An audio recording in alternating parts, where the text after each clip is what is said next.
story of how God was seeking a bride for his son.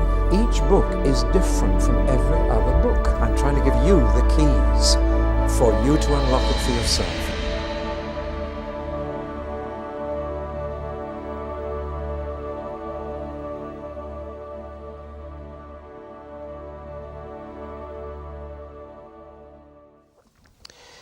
Well, 20 years after Zephaniah, we come to another prophet, Habakkuk. The name means somebody who embraces or hugs, or to put it in colloquial language, clinger. We'll call him Clinger, Habakkuk the Clinger. He's a man who clung to God, who dared to argue with God, who insisted on getting answers from God, but didn't like the answers when he got them.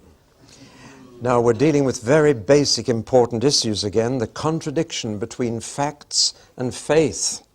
And sometimes what we believe doesn't look like the truth, because the facts seem to be against us. In particular, again, if God is good and all-powerful, why do the innocent suffer and the guilty not suffer?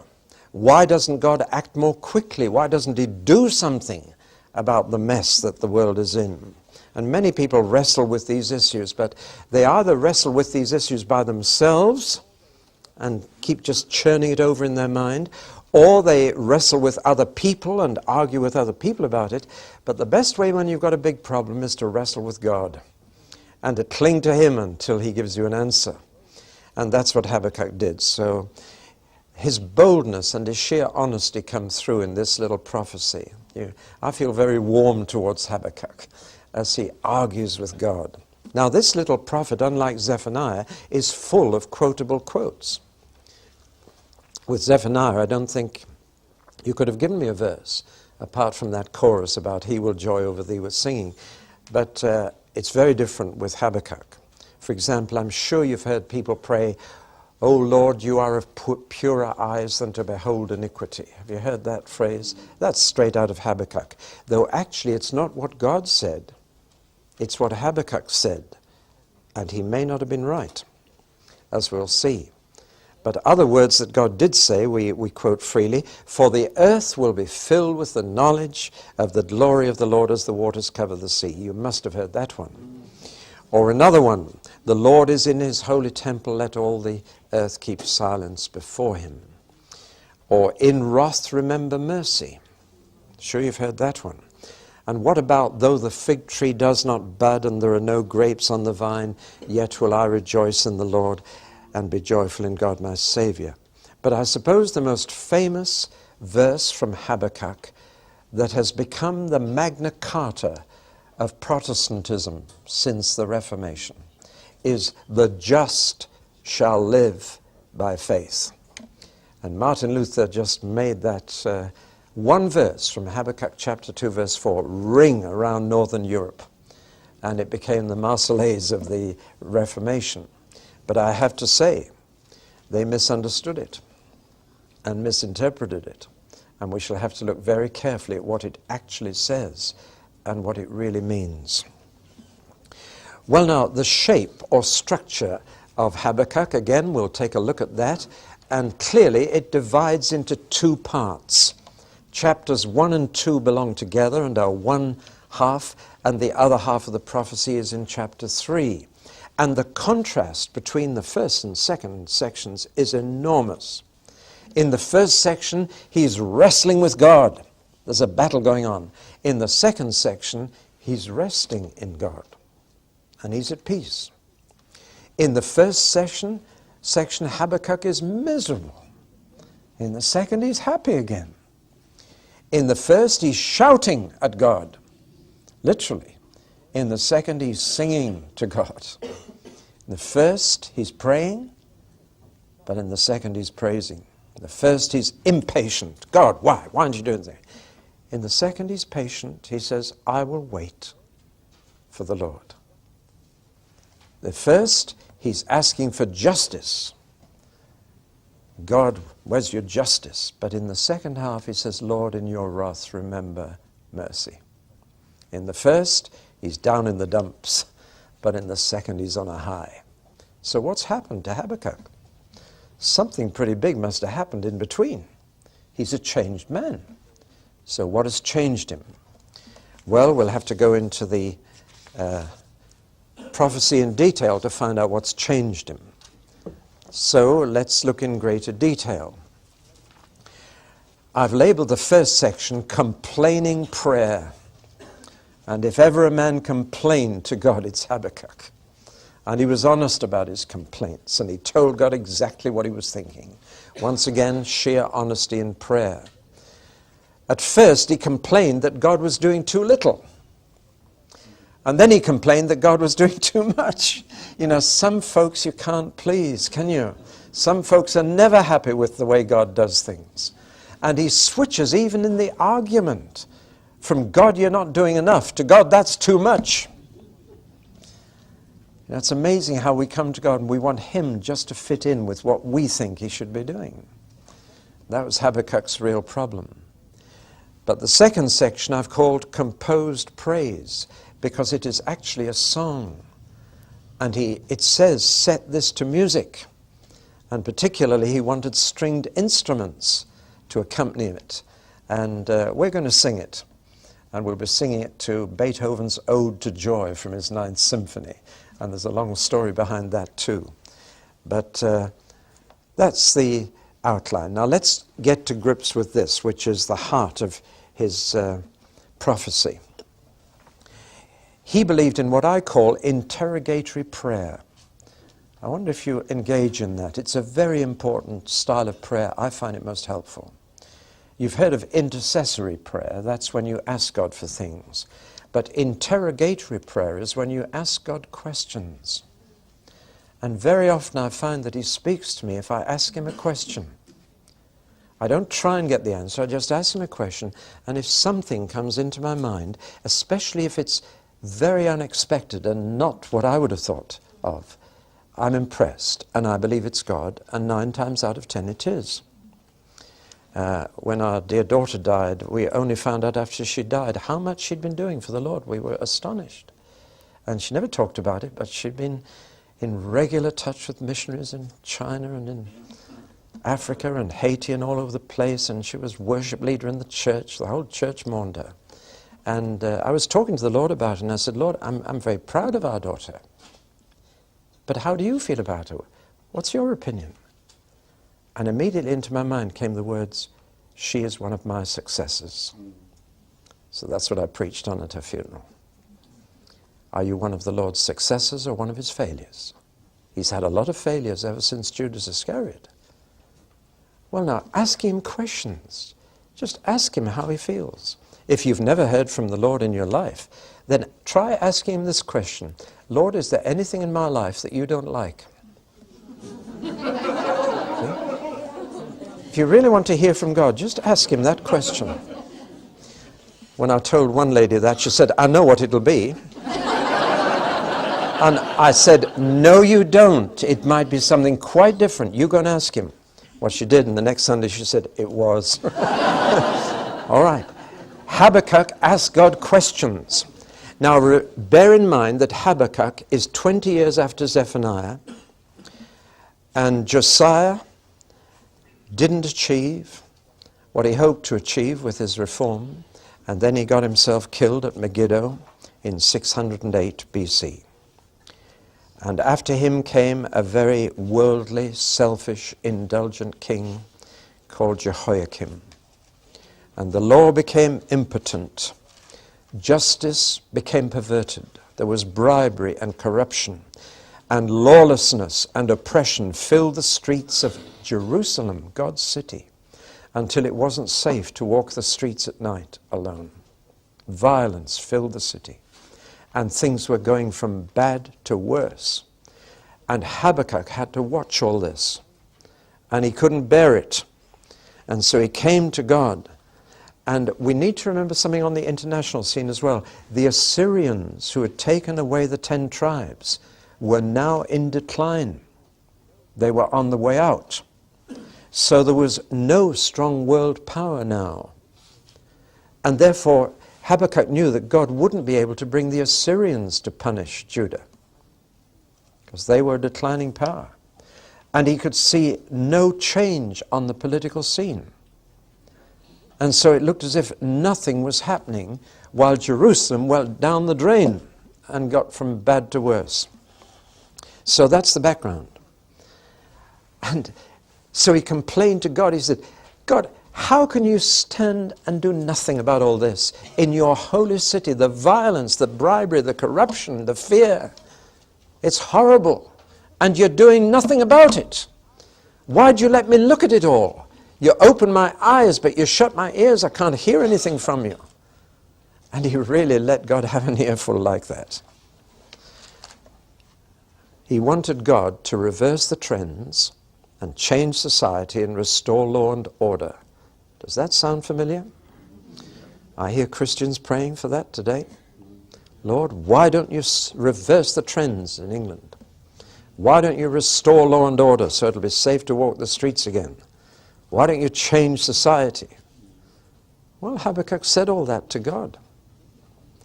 And then God answered. Now, it's good to argue with God, but I warned you before, you'll never win the argument. And God gave Habakkuk 5 answers to the question, why are you doing nothing? Why don't the bad people suffer? Why don't the criminals suffer? All the violent people about, why don't they suffer? And God replied with 5 statements. One, he said, you are not looking wide enough. Open your eyes a bit wider. Watch. Secondly, God said, you're in for a very big surprise, Habakkuk. Third, God said, I've planned something that will happen in your lifetime. Fourth, God said, I haven't told you what I'm doing because you wouldn't believe it. That's a nice little dig. And the fifth thing, I've already begun to do something and you've missed it. That's a pretty good answer, isn't it? And that's what God said to Habakkuk, who must have been pretty small. So what are you doing, Lord, that I've missed, that I haven't seen? And God said, I am raising up the Babylonians.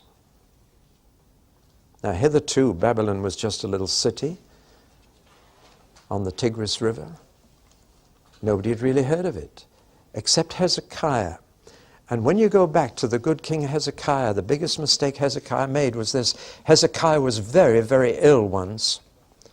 That's when God told him he was going to get better, and the sign of the 40 minutes, the sundial going back 10 degrees happened. But anyway, what happened?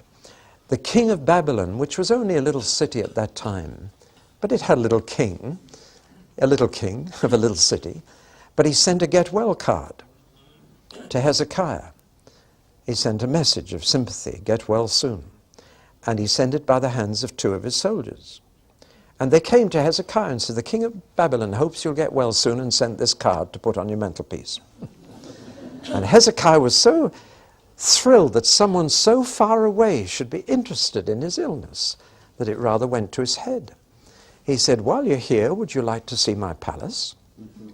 And he showed them around his palace. And he said, and what my treasures are, nothing compared to the treasures next door in the temple. Would you like to see them too? And he showed the guests around the temple and all the treasures of the temple.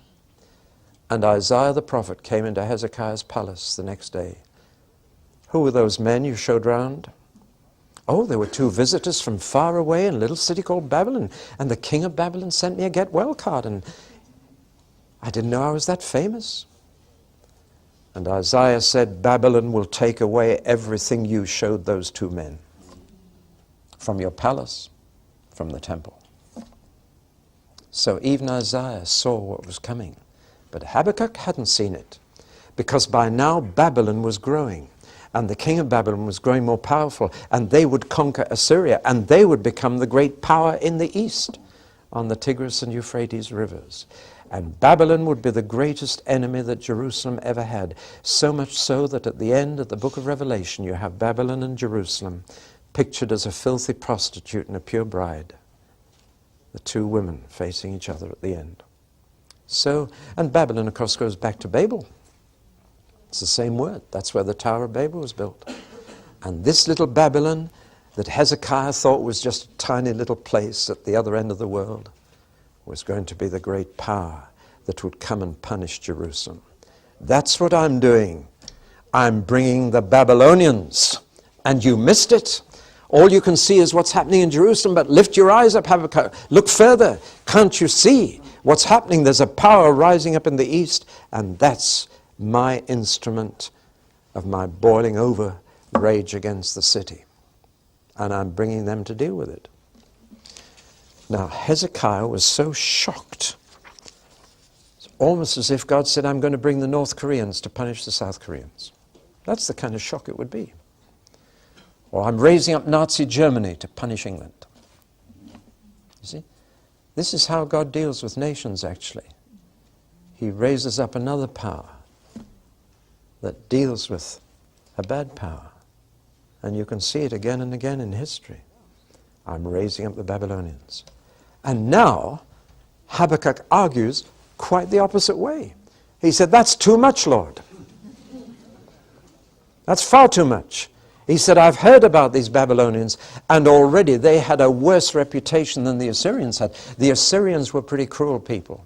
The Assyrians invented the most horrible death. They used to sharpen a wooden spike, drive it into the ground, and then take a man by his legs and drive the spike right up through him. And they called it impaling. It's a horrible death. The Assyrians were cruel people, but that was nothing compared to the Babylonians.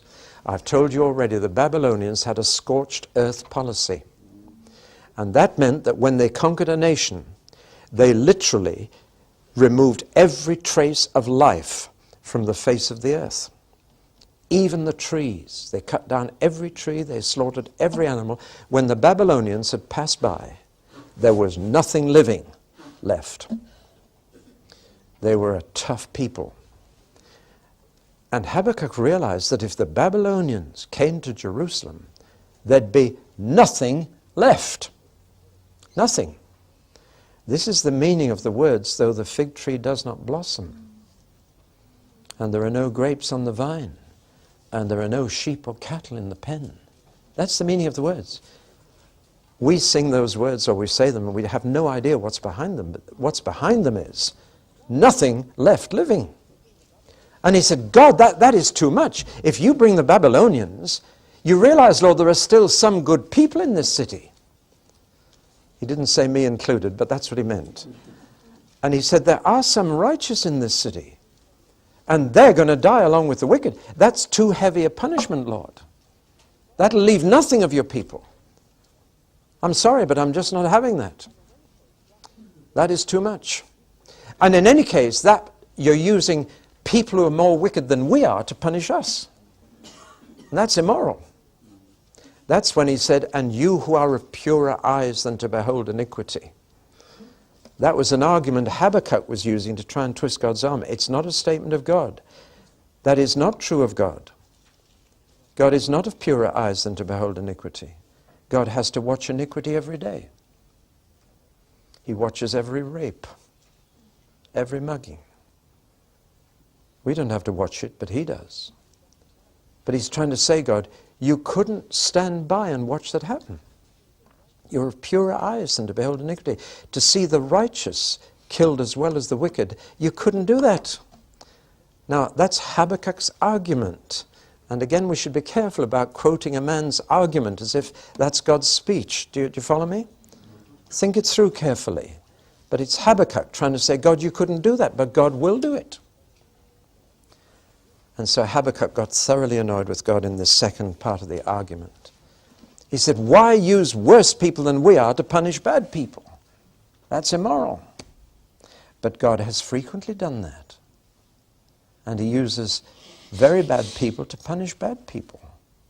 Does that sound crazy? Well, read on. And what about the good people? There are some good people in Jerusalem still. And you know what the Babylonians will do?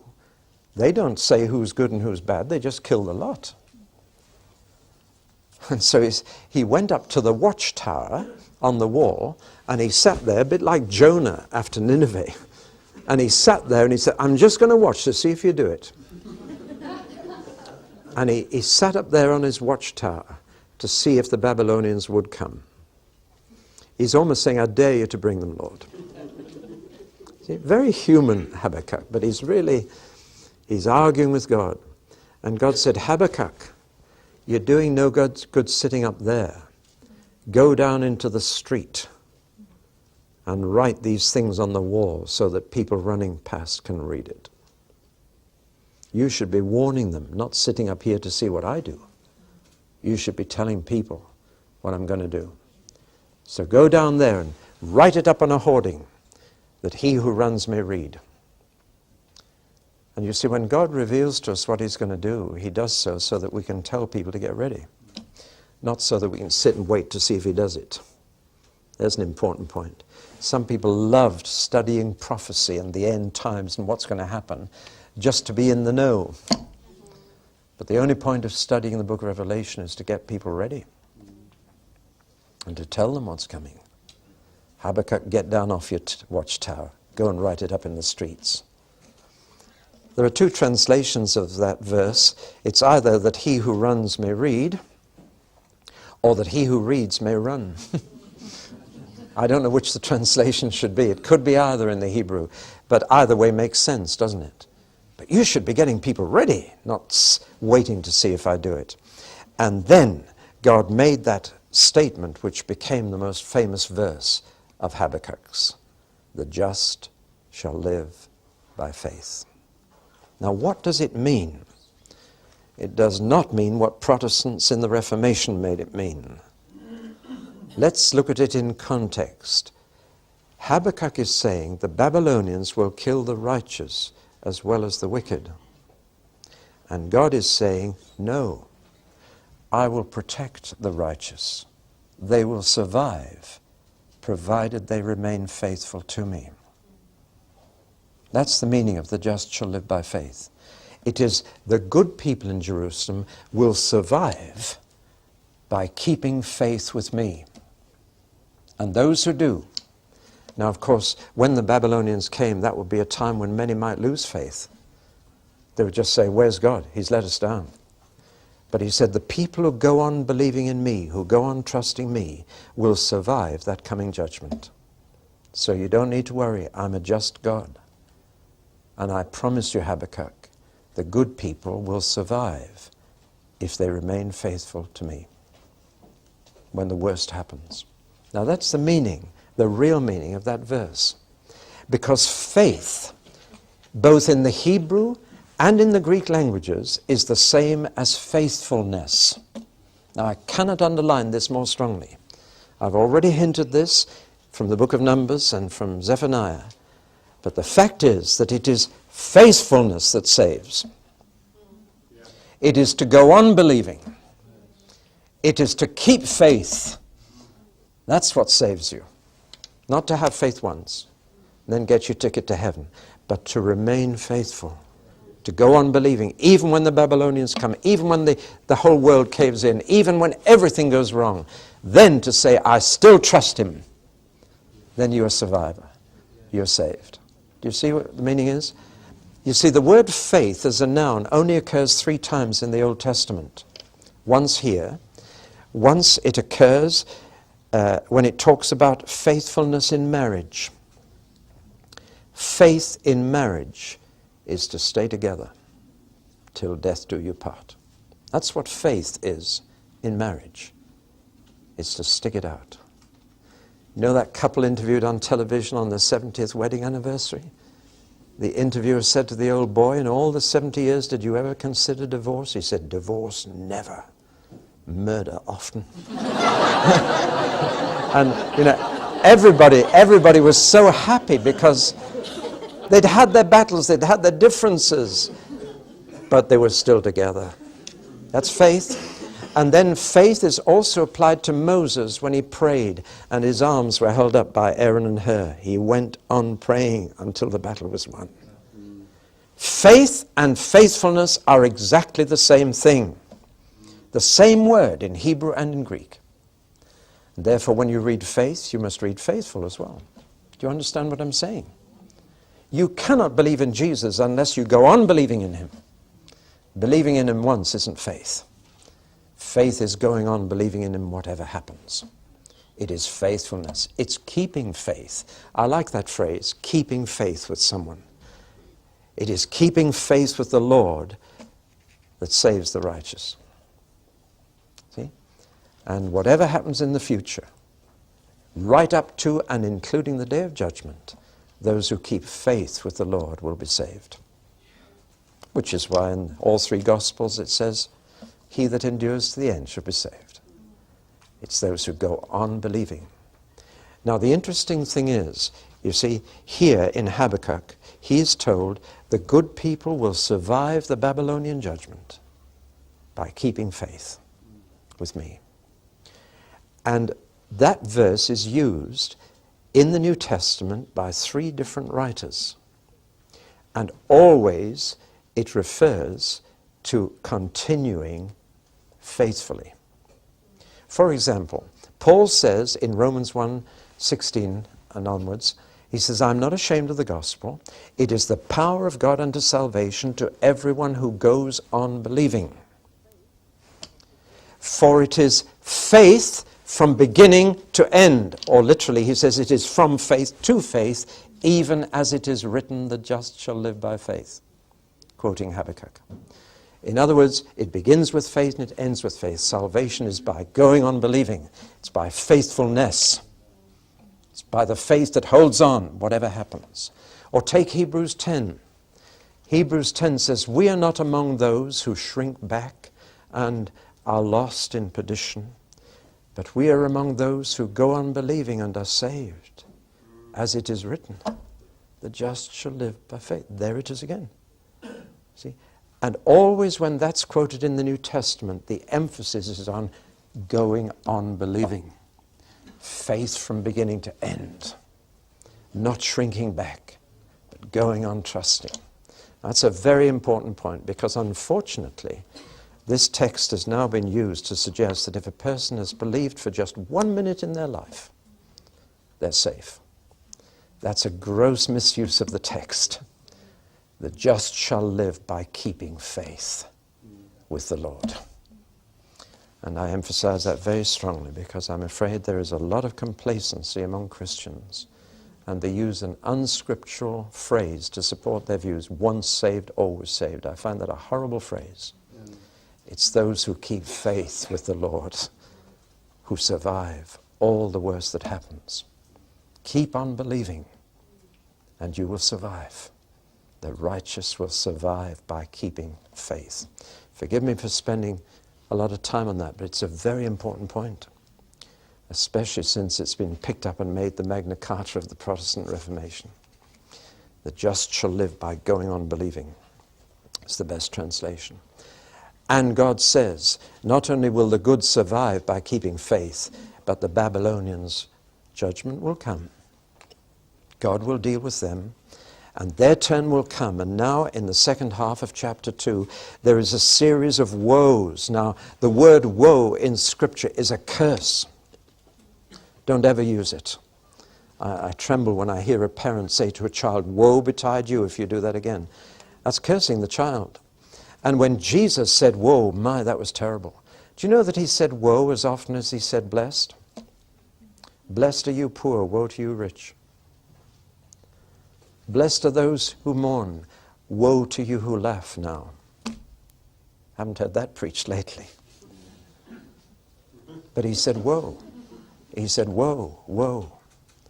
And you know, of all the towns around the Sea of Galilee, there were 250,000 people living on the shores of Galilee in Jesus' day, in 5 major towns. And Jesus said woe to 4 of them. He said, woe to you, Capernaum, woe to you, Bethsaida, woe to you, Chorazin. But he didn't say woe to one of them, called Tiberias. And if you go to Galilee today, you'll have to stay in Tiberias. It's the only town there is. Every other town that Jesus said woe to has disappeared off the face of the earth. They can't even find some of them now. You can see the ruins of Capernaum and a stone or two from Chorazin, but woe, woe. The book of Revelation has woes in it. Now, Habakkuk now says, woe to you, Babylonians. Your day will come. God will use you to punish us. But woe to you. And he lists 5 things for which God will punish them. Injustice, stealing and plundering and looting. Imperialism, taking over dictatorship of other peoples, inhumanity, their bloodshed, their slave labor to build Babylon, one of the 7 wonders of the world, their intemperance. They often got drunk. They were alcoholics. And they did terrible things when they were in a drunken orgy. Their destruction of animals and even trees. Do you know that when Israel went to war, God forbade them to cut down a single tree unless they needed it for the war? He said, you're not to fight the trees. They belong to me. Interesting, when I read about the Vietnam War and how they destroyed the forests with chemicals, I thought, God doesn't approve of that. You're not fighting trees. But the Babylonians did. And above all, their idolatry, their worship of lifeless wood and stone and metal idols. And for these 5 things, injustice, imperialism, inhumanity, intemperance, and idolatry, God said, woe! And Habakkuk announced the doom of Babylon even before she reached her power. Interesting, isn't it? So that's how God answered his argument. The good will survive and the worst will suffer. And then comes that lovely phrase, let all the earth keep silence before God. That's one in the eye for Habakkuk. But God's saying, shut up.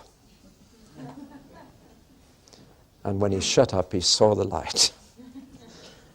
And that's what changed him. He stopped arguing with God, and he was quiet. And he thought about what God had said. And his whole mood changed. And he began to sing. That's where we come to chapter 3. It's the result of his meditation. It's an amazing song which he composed in his own mind with his own hand.